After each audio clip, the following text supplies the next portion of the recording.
ہے. تو بہرحال عرض یہ کر رہا تھا کہ علی کون؟ علی کون؟ خاتم الولایت علی، فاتح خیبر علی، بے شک علی ولایت کا تقسیم کرنے والا، علی جنت و جہنم کو تقسیم کرنے والے، اور پھر علی وہ محب نبی علی، محبوب نبی علی. کیونکہ خیبر میں حضور نے یہ فرمایا کل جھنڈا اس کو دوں گا جو قرار ہے، قرار غیر فرار ہے، فرار نہیں ہے، یعنی فرار کا مطلب بھاگنے والا نہیں ہے، قرار ہے، قرار.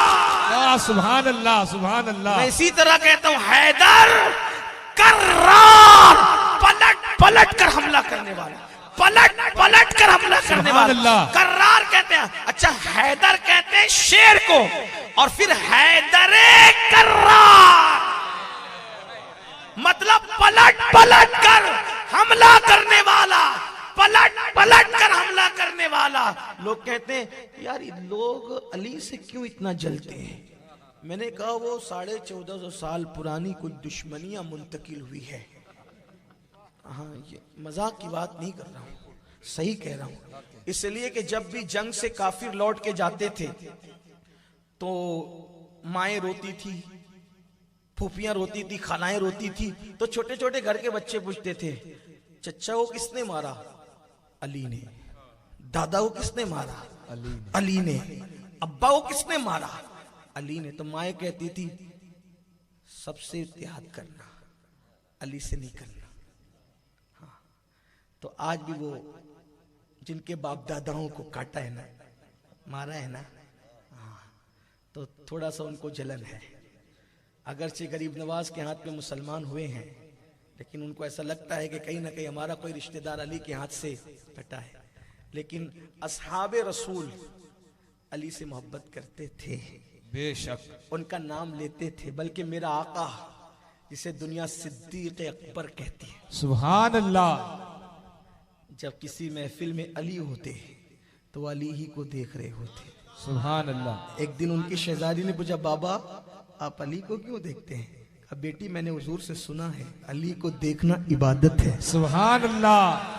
بابا نے کہا علی کو دیکھنا عبادت ہے، ان کی شہزادی نے کہا علی کا ذکر عبادت ہے. تو عرض یہ کر رہا تھا، بات دور نکلی. علی قسیم جنت و جہنم. ٹھیک، آقا ارشاد فرماتے ہیں کل جھنڈا اس کو دوں گا جس کے ہاتھ میں خیبر فتح ہوگا. یہاں سے ان کو بھی پتا چلنا چاہیے نا، جو کہتے ہیں کل کیا ہوگا کسی کو نہیں معلوم، رسول اللہ کو بھی نہیں معلوم، کہ حضور نے بتایا سبحان اللہ. کل اس کے ہاتھ میں جھنڈا دوں گا جو خیبر فتح کرے گا. ہاں فتح کرے گا خیبر، اس کو دوں گا جھنڈا. اور پھر فرمایا وہ فرار نہیں ہے، فرار نہیں، قرار ہے، قرار حیدر قرار، یعنی پلٹ پلٹ کر حملہ کرنے والا. اور وہ اللہ و رسول کا محبوب بھی اور محب بھی ہے. اتنی بڑی بشارت، صحابہ سب بے چین تھے کہ اتنی بڑی سند ملے گی. بلکہ جب کل سب پہنچے اس تمنا کے ساتھ کہ مجھے ملے گا، مجھے ملے گا، مجھے ملے گا، تو حضور نے سب کو دیکھا اور دیکھ کر کے فرمایا علی کہاں ہے؟ سبحان اللہ. سبحان. بیمار ہیں، آنکھوں میں چشم، آشوب چشم ہے، بلاؤ. دیکھو کوئی بیمار ہو تم فیصلہ بدل دیتے ہیں. مقرر بیمار ہو مقرر بدل جاتا ہے. صحیح بھائی، مقرر بیمار ہو تو بدل دیا جاتا ہے، لڑنے کو بھیجنے، فتح کرنے. اور کہہ رہے ہیں آشوب چشم. اچھا اگر پیر درد کر رہا ہو تو کام چل جائے، پیٹ درد کر رہا ہو تو کام چل جائے، آنکھ ہی نہیں کھلتی آشوب چشم میں تو آنکھ بند کرنے والا کیا لڑے گا؟ لیکن یہ حضور ہیں، فیصلے ہو گئے، کیونکہ وہاں فیصلہ اپنی مرضی سے نہیں ہوتا. وما ينطق عن الهوى ان هو الا وحی یوحی. یہ شان ہے. بلاؤ علی کو. بلایا، آنکھ میں اپنا لعاب لگایا. مولا علی کہتے اس کے بعد میری آنکھ کبھی نہیں دکھی. سبحان اللہ. گئے، لڑے، فتح ہو گیا. آپ نے اپنے بائیں ہاتھ سے دوسرے ہاتھ سے خیبر کا دروازہ اکھاڑ کر کے پھینکا.